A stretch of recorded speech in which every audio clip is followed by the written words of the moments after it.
Hey bag ladies and bag dudes. Today I'm going to be talking about the Stash and Store. We're going to be holding our ugly Christmas sweater party. Sonoma solids. The book review will be for hot chocolate sewing, and we're going to be giving away a bunch of gift certificates near the end of tonight's live show. I'm Sarah Lawson from Sew Sweetness. Thanks so much for joining me for Sewcial Sunday, my weekly sewing.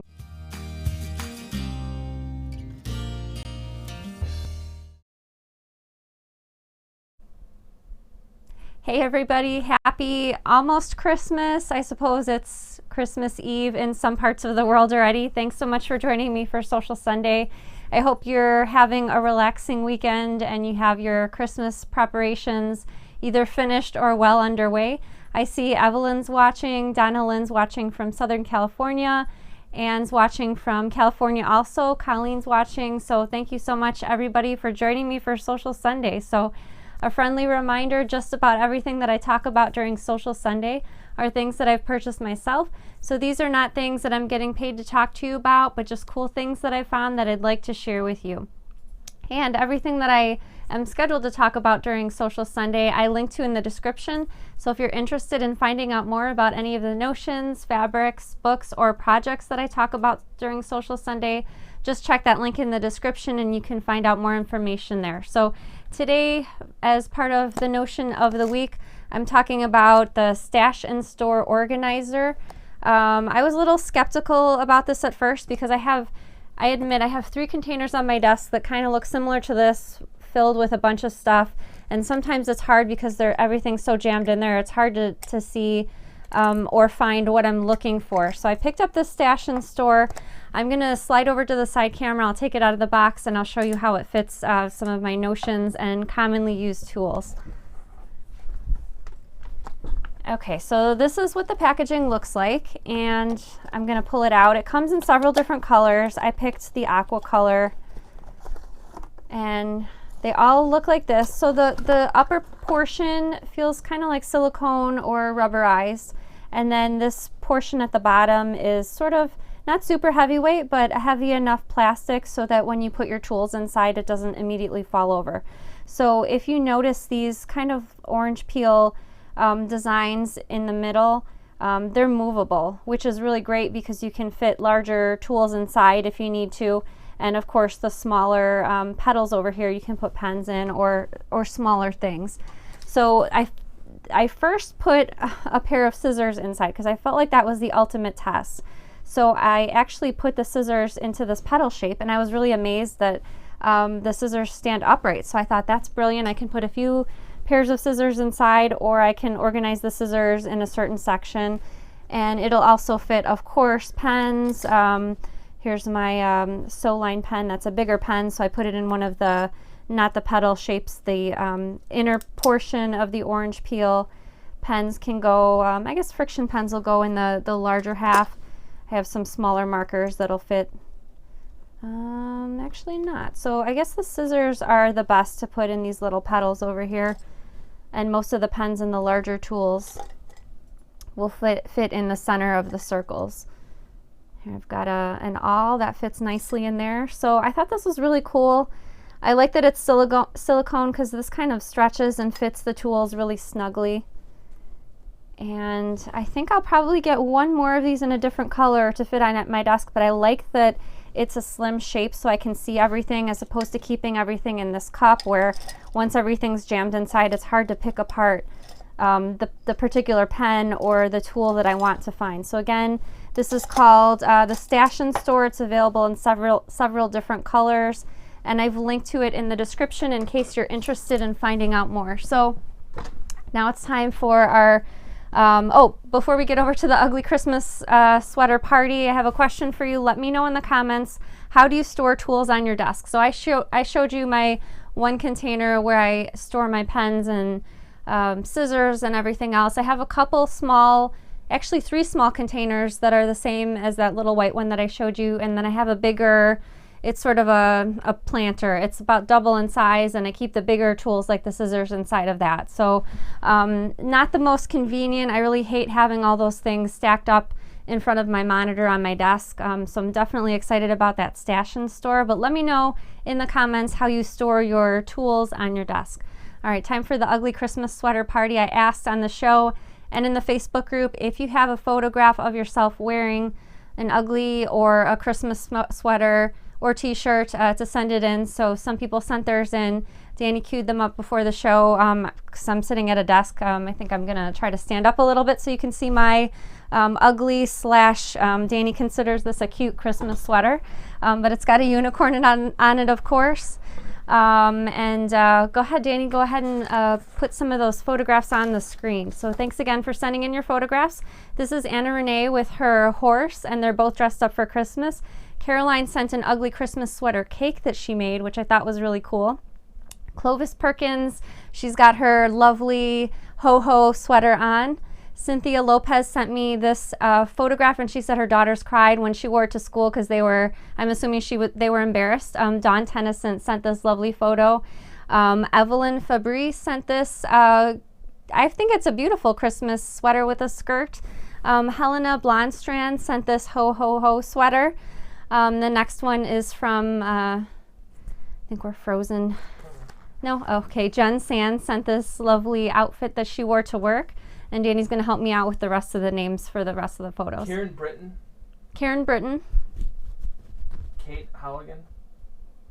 That one's awesome. I love the glasses on that one. Kathy Clower. Katie Garcia. That's Katie and her husband. Kyla Gelismo. Kyla, yep, that's Kyla's daughter, and Kim sent me this photograph of the Queensland Police Force in their sweaters. Michelle Ann, Michelle Graham,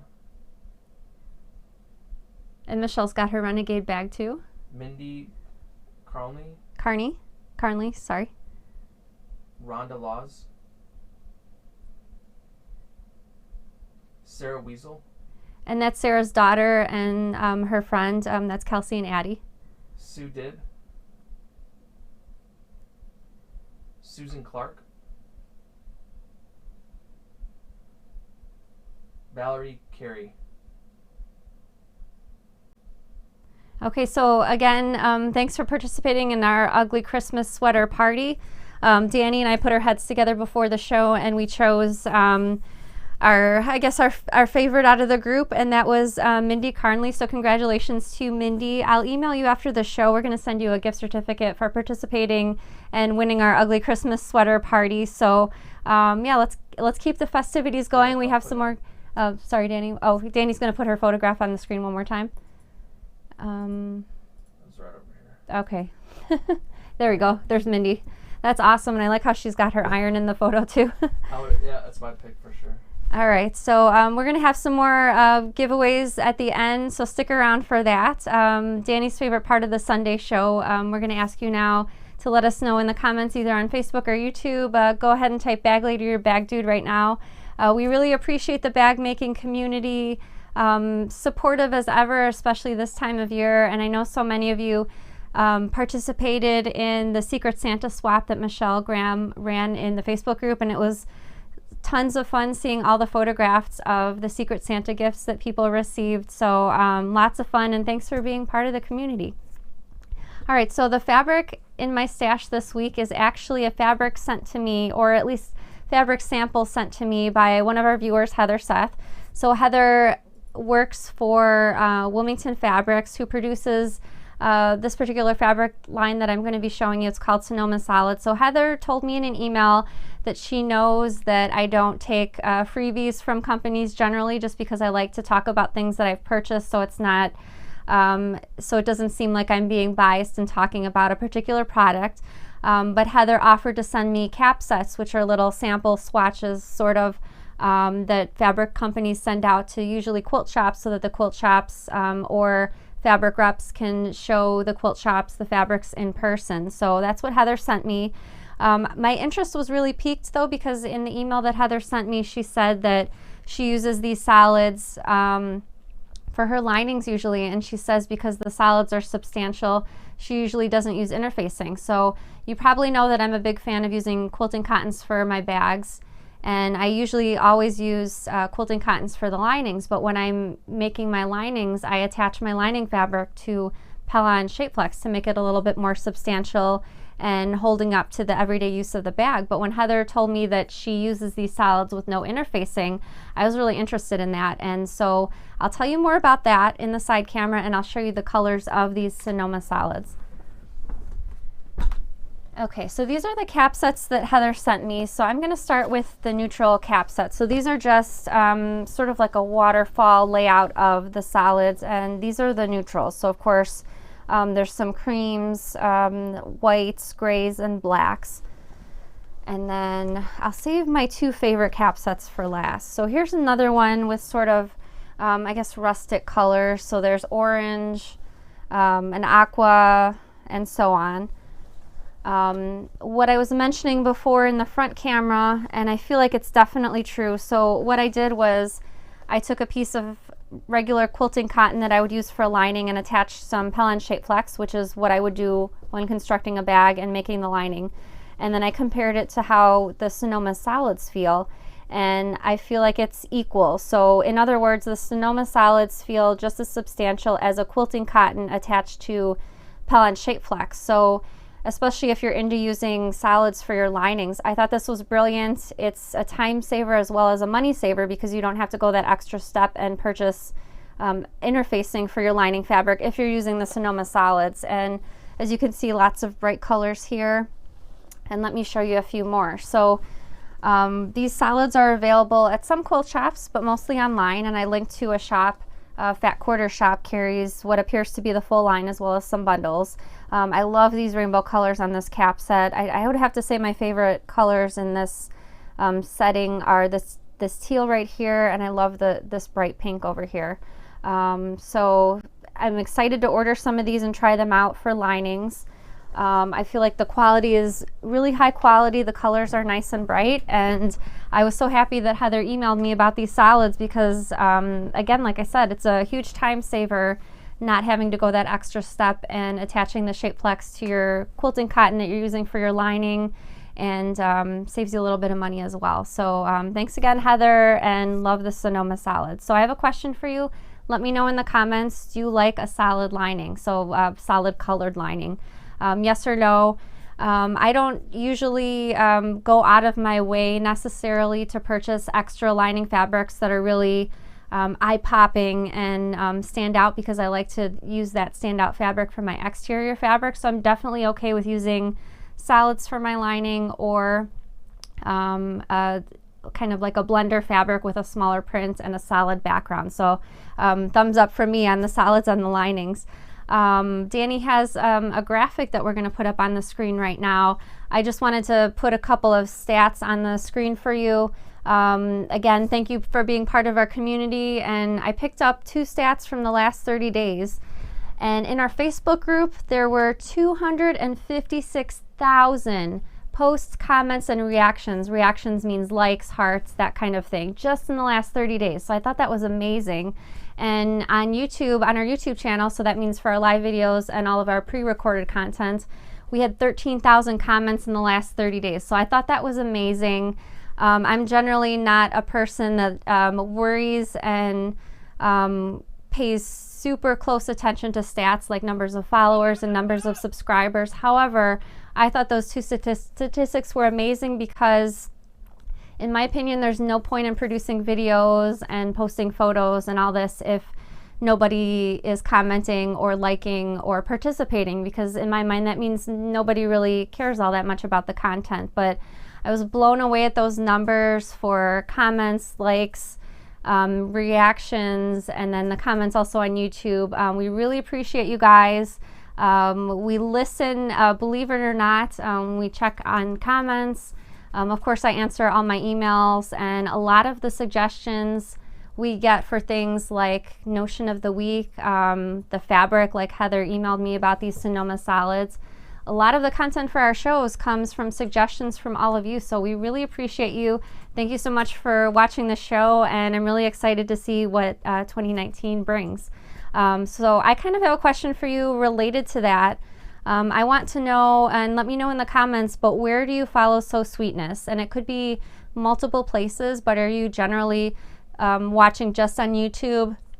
Are you a member of our Facebook group? Do you follow on Instagram? I'm really curious to see where people are watching for our content. And there's no right or wrong answer. If there's only one that you follow on, if you're just following YouTube, that's perfectly fine. I'm just always curious where people follow us and where they look for new videos and new projects. All right, my book review for this week is a book called Hot Chocolate Sewing, which I thought was very appropriate for the holidays. I'm going to step over to the side camera and show you that book.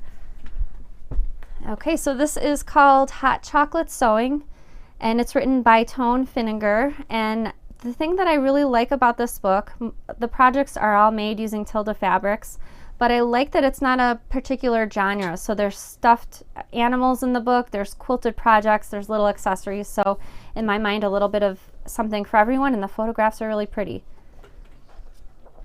Okay, so let's start off with kind of an overview of some of the projects. As I said, there's plush, there's accessories, there's quilts, and they're all made in the Tilda fabric. So here's the first plush. It's a bird. It's the book is accompanied by illustrations, which I thought were easy to follow, and the projects are really cute and a little bit different. So here's the main bag project in the book. So this is an applique bag. And here's a few more photos of the bag. And let me show you the rest of the photos. So there's a small pouch also made using applique. And all right, so living room. So this book is sectioned off into the different types of projects. I really love curved piecing. So of course this quilt caught my eye, the circles quilt. And here's a larger photo of that quilt. Love the quilting on it too. I'm not sure if this translates well on the screen, but I just love the quilting, not only in the background, but also on the circles.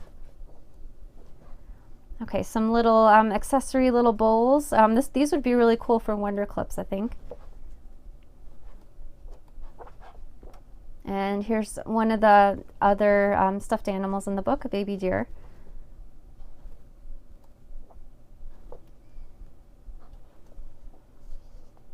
I really liked, there's a couple projects for stuffed items. There's the pear, and there's also an apple, which I think is going to appear some in some of the other photographs. So I'll show you more on that when I get to it. This is the hot chocolate and marshmallows quilt. Fabric cups. These are pretty adorable. They look like little teacups, but made out of fabric. And here's some more pictures of the pears. And then there's that apple. That would be cute as a pincushion as well, I think. All right, some tea cozies. And then here's some more quilts. Here's that accessories pouches that I showed you earlier. And that's kind of just like a box pouch. Some fabric bracelets, which is an awesome idea. I've not seen anything like that before. And then the playroom, so there's going to be some more plushies here. A little doll, which is really cute. Baby mice. And then here's another quilt. So all the templates are in the back of the book. And again, this was Hot Chocolate Sewing by Tone Finninger. Okay, so unfortunately we had a little bit of a technical difficulty with our planned demonstration for tonight, so I'm going to instead move that demonstration to next Sunday. I apologize for that. Completely my fault. I was going to demonstrate tapered corners for pillows and other projects, and I was missing a main ingredient, being stuffing for the pillows, so that I could show you the finished effect. So I apologize, completely my fault, but I'll talk about that again next Sunday. So I'm going to invite you now, if you're watching on Facebook, to hit the share button and share this sewing video with your other sewing friends on Facebook. If you're watching on YouTube, I hope, if you're not already, I hope you'll hit the subscribe button and subscribe to the Sew Sweetness YouTube channel. And regardless, either if you're watching on Facebook or YouTube, the likes and shares help us out so much. And the likes is the little icon of the thumbs up. So we really appreciate the likes and shares, and thank you so much for being here. So the winner of last week's giveaway was Prudence Halaski. So congratulations to you, Prudence. I've already contacted contacted you on social media, so I'll be waiting to hear back for your address so that we can send you your cork prize. We're going to be giving away some gift certificates now, but after that I'll be answering some questions live. So if you have a question for me, let me know in the comments, either a sewing related question about bag making, or about a specific tool. Go ahead and let me know in the comments, and I'll be answering some questions live in just a second. So I decided to choose 5 winners that are watching our live show right now to each receive an $80 gift certificate. So how we're going to do that is Danny is going to randomly generate a number 1 through whatever it will be. He's going to go in his software where we see all of our comments from Facebook and YouTube, and he's going to check comments that we got earlier in the show, and we're going to choose the winners that way. So we're going to choose 5 winners. I'm going to announce the names, and then if you're a winner, please email me after the show. My email is sarah@sewsweetness.com. That's Sarah with no H, and then we'll get you your $80 gift certificate. So you could use that on the Minikins if you don't already have them, on cork fabric, some new tools from the shop, whatever you like. All right, go ahead, Danny. What number do you want to random? Just draw a number. There's 77 pages. 77 so one out of pages. 77. Okay, so I'm going to pick 56.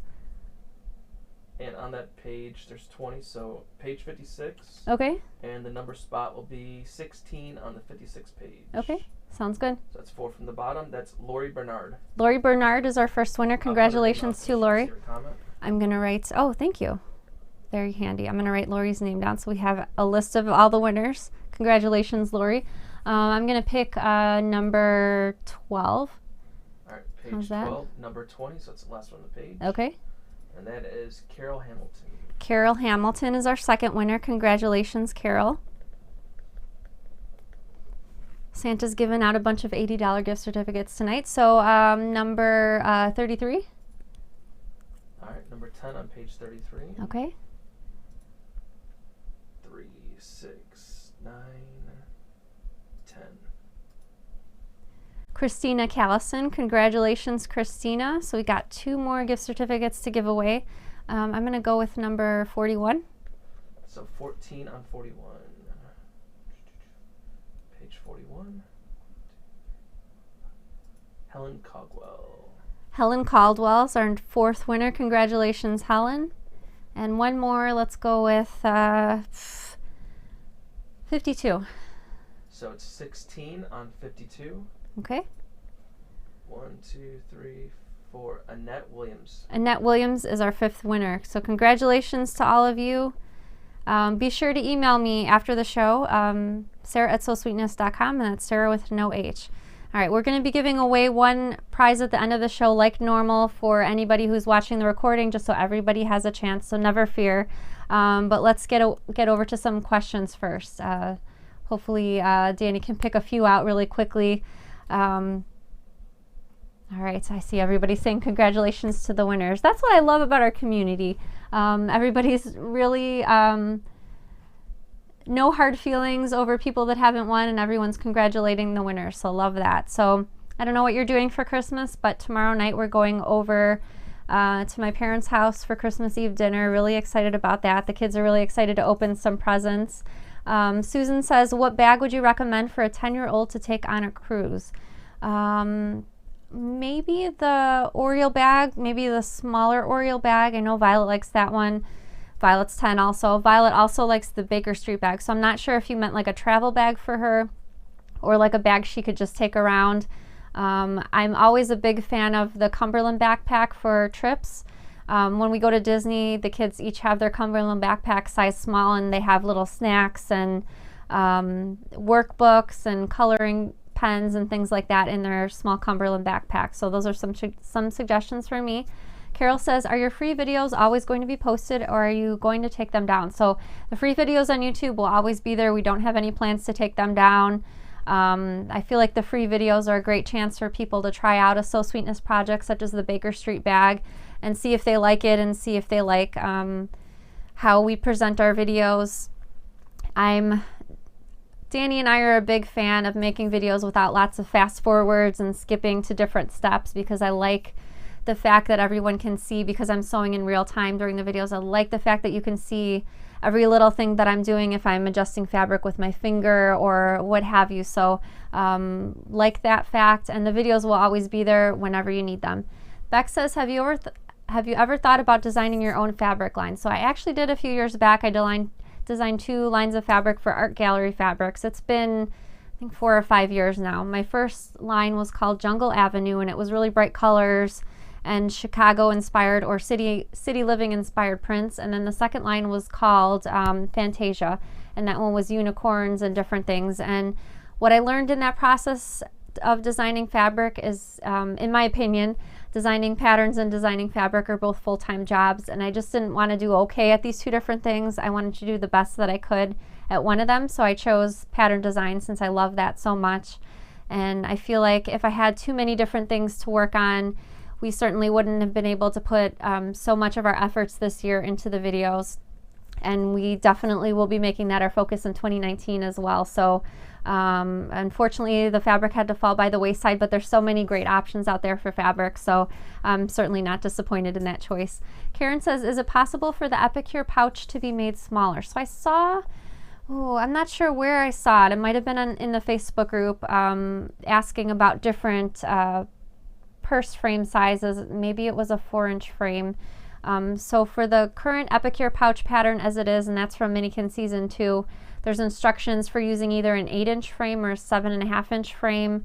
If you're using a smaller frame, it'll just need to be reduced. So your side panels can be left as is, and if you're using, say if you're going from the 8-inch frame to the 4-inch frame, hypothetically you'll just be omitting 4 inches from that width to get into the smaller frame. But if that's not the case, feel free to email me anytime if you have a specific question about a particular frame. And again, my email is sarah@sewsweetness.com. I'm always happy to help. Lillian said, I did a Polaris for my niece who is 8. Oh, that's a good recommendation for the cruise. The Polaris, we're hoping to get to a video for that one in early 2019 as well, and that's a really great smaller bag either for an adult or a child.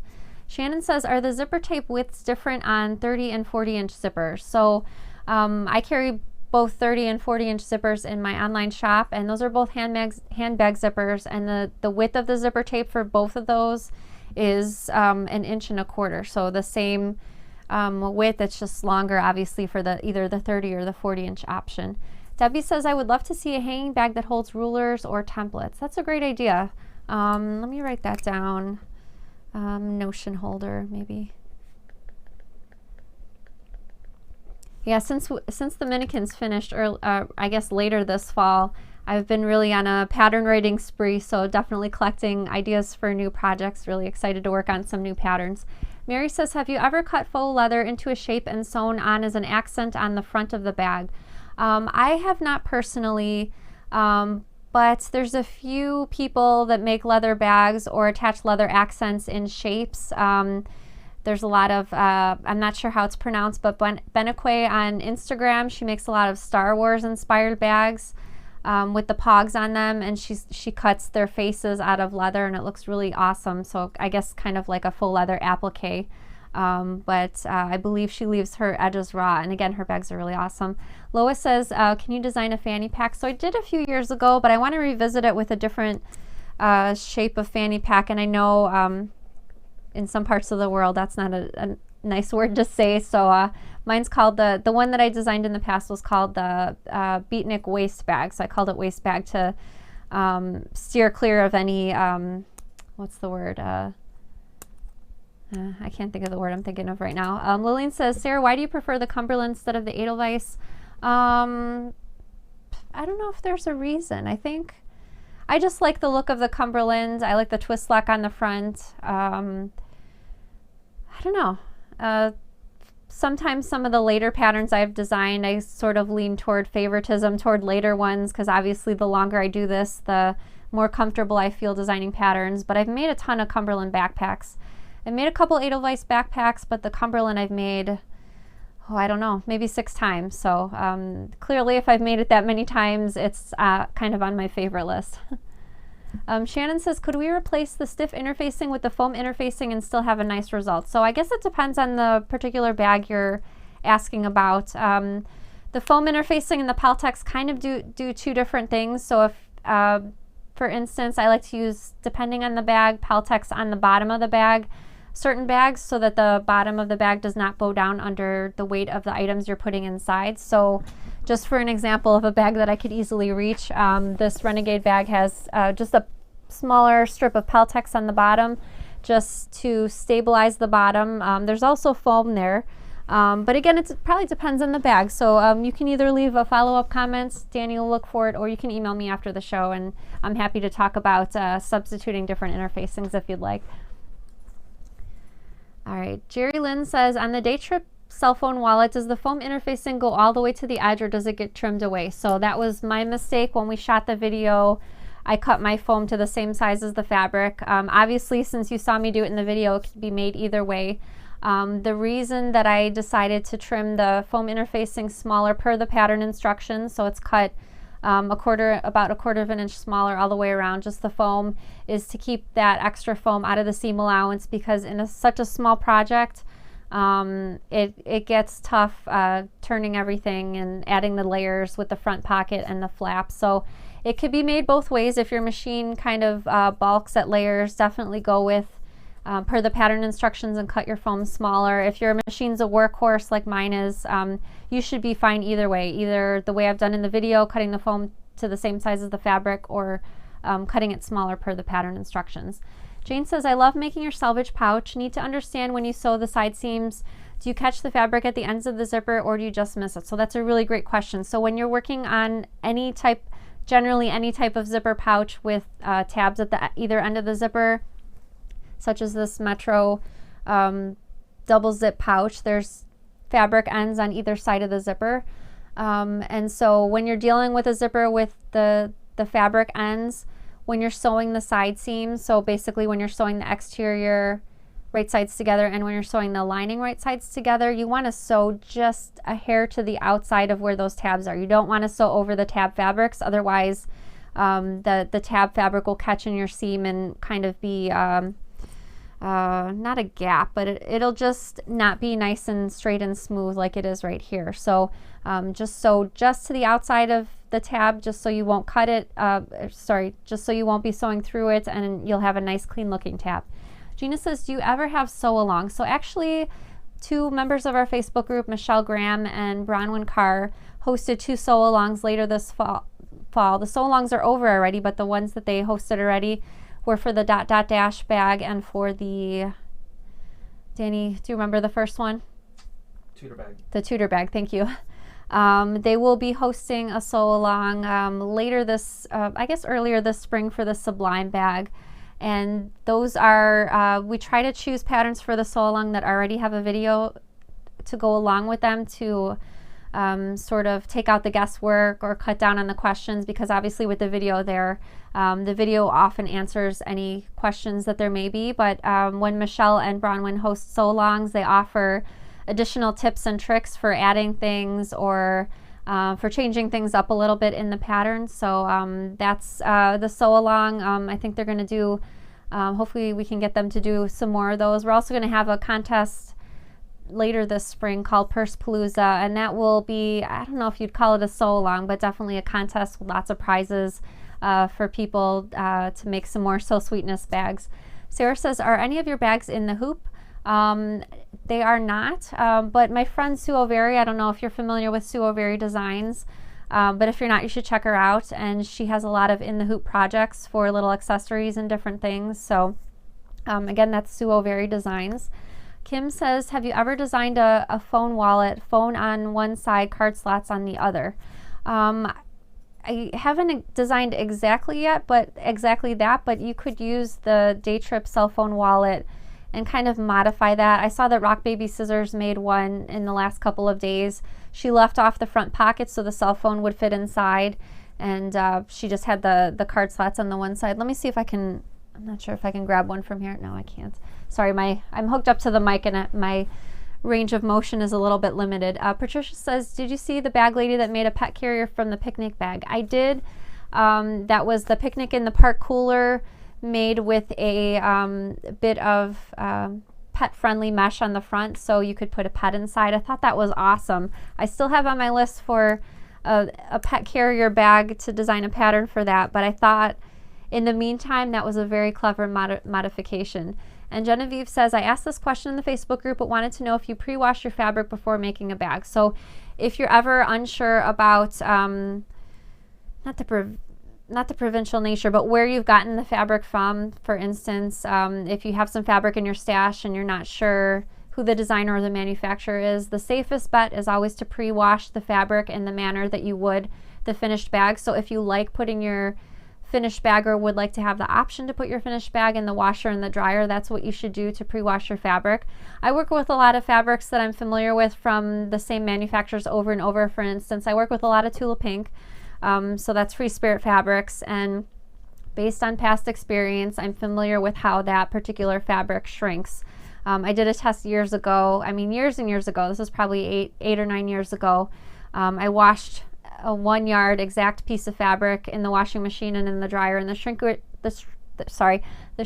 was just so minimal. It was like 1/8 of an inch on each side, so very small. So since then I'm not concerned generally with shrinkage, but I have purchased fabrics from Walmart in the past. I remember when I was making my kids, when they were really small, pajama sets, and I made them pairs of shorts, and I did not pre-wash my fabric, which I know is a big no-no for garment sewing, but the fabric shrunk so much. I mean, it was like a huge amount, and when I washed the finished shorts, they couldn't even wear them because they had shrunken so much. So again, you always want to err on the side of caution. If you're not sure, or if you're just a little bit worried about it, just go ahead and pre-wash your fabric. It won't do anything to diminish the look or the quality or the feel of your fabric, but definitely can give you some peace of mind if you're ever not sure about a fabric. Terry says, since you love quilting, would you consider making a bag that is pieced and quilted? So I do have some ideas in the pipeline for some free projects to go along with the book club, which I'll tell you more about earlier in 2019, but there's at least a couple projects, bags that are pieced and quilted. So I'm really excited about that, and they will have videos to go along with them, of course. Teresa says, how about designing a hip bag alternative to a fanny pack that fits on the hip, not carried on the front of the body? You know what, I don't know too much about that particular style of bag, but I'm going to write myself a note because I always like to do a little bit of research beforehand to see what's required, and I'll investigate some more on those hip bags too. Duncan says, I've always questioned the name of the waist bags in different countries. Waist bag is less contentious and to agree less offensive. I totally agree. I didn't even realize that the F word being fanny is offensive in some parts of the world, and I certainly wouldn't want to have an offensive sounding pattern name. So I learned my lesson real quick, and yeah, I agree with you on the name waist bags. Definitely a better option. Linda says, are you going to start Core Club again? Our original plan, and I apologize, but our original plan was to start Core Club back up again in January. Danny and I have agreed that our current facilities, meaning our current house and our small house and small basement, we just don't have the room or the manpower or the labor hours to tackle Core Club right at this time. We're hoping to move, and if that happens, we'll definitely do it. It's just we don't have the room. We don't have enough room to have more than one employee at our house, and I feel like for Core Club, especially this time around, we need at least 2 employees on this. One person just devoted to Core Club full time, and so we'll let you know as soon as we start that up again. We'll let you know on the live shows and in social media and on the newsletter. I promise it's on my list. We just can't tackle something that we can't fulfill, and we can't get orders out quickly, and yeah, so sorry about that. Danielle says, how are the moving plans going? We have not found anything yet. Danny's still looking all the time, but I think winter and Christmas time in particular is really tricky for house hunting for sure. Margie says, question, is it okay to use your Kai scissors to cut zippers? I do cut nylon zippers with my Kai scissors, and I know I get a lot of emails about the model number of the scissors I use. It's Kai number 7205. So I do use these to cut nylon zippers. Okay, Danny's got a couple pages of questions to go to. Great, that's great. Emma says, do you have any reversible bag patterns? I actually don't think that I do. I would like to come out with a reversible bag pattern. I do have on my list to make a bag pattern with wax canvas, so that might be a really good option for a reversible bag. Carla says, do you manually hammer grommets onto your bags, or do you have a grommet setter, and if so, what model or type is it? So my rivet press, actually, I've purchased a die for my rivet press for grommets, and I think I have 2 different size grommet dies. So I use my rivet press for that. I purchased my rivet press and my dies and all the rivets and grommets and other accessories from Minkus Margot on Etsy. She actually has a custom listing on in her Etsy shop for Sew Sweetness. So if you just search Minkus Margot on Etsy and then type in Sew Sweetness in her search in her shop, a custom listing will come up, and that will be the same press that I use, as well as my favorite dies and my favorite size rivets that I use. Not that you necessarily have to purchase that, but just so you could see the particular tools that I use. I also have a video on my YouTube channel about my rivet press if you're interested in visually seeing what all of my dies look like, and I name all the different sizes of the dies that I use. So you can find that information there as well. Again, that's on my YouTube channel, and you could just do a search for rivet press. Carol says, is the desktop cube one of the fastest patterns to make? I have a few gifts to make quickly. So I would say so.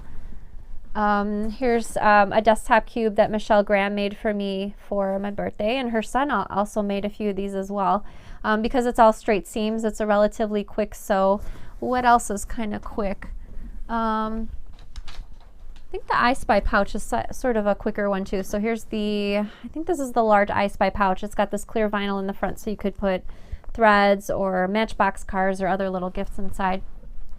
And Ruta says, for the Creative Maker supply case, what can I use instead of Peltex? Is there any other option? So you can use Decoville Heavy, depending on where you live. If you have any stiffer interfacings, you can use those instead. The Peltex just makes the sleeves in the Creative Maker supply case, and I don't think I have any handy that I can grab and show. But it just gives the front and back lid of the case a little bit of extra stability, especially since if you're planning on putting the pencils inside. If you need help on interfacing, feel free to email me though after the show.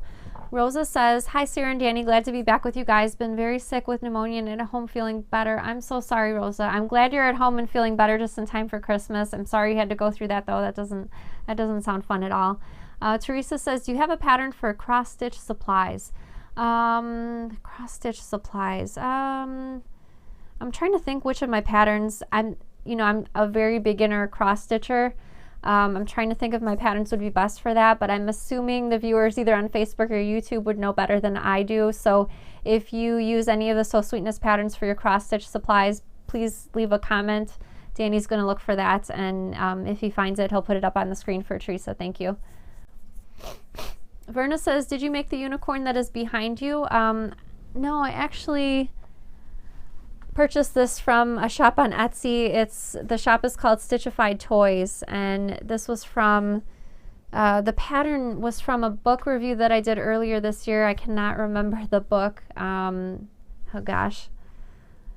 But if you'd really like to know, feel free to email me and I'll try to refresh my memory. Sometimes when I'm doing the live show, caught in the heat of the moment, my brain's not working as fast, but I'm sure I'll think of it as soon as the show is over, like immediately. But again, this was made by a shop on Etsy called Stitchified Toys. All right, anybody commenting about that cross stitch supplies? No? Okay. All right, Danny's calling the questions for the evening, so I apologize if I did not get to your question live. We're actually going to be posting some pre-recorded content this Tuesday since our normal live show's time slot falls on Christmas Day. So I hope you have a wonderful Christmas. I hope you have a great time with your friends and family. I have one more giveaway for everybody to enter, and all you have to do is comment either on Facebook or YouTube the answer to this question: what is your favorite holiday dish? I'm super into cranberries, so anything with cranberries is my favorite holiday dish. I'll be drawing a winner at the end of the day this Saturday, and I'll be announcing the winner of this giveaway on next Sunday's show, and the prize will be for an $80 gift certificate to my shop. So again, Merry Christmas to everyone, and we'll see you next Sunday. Happy sewing.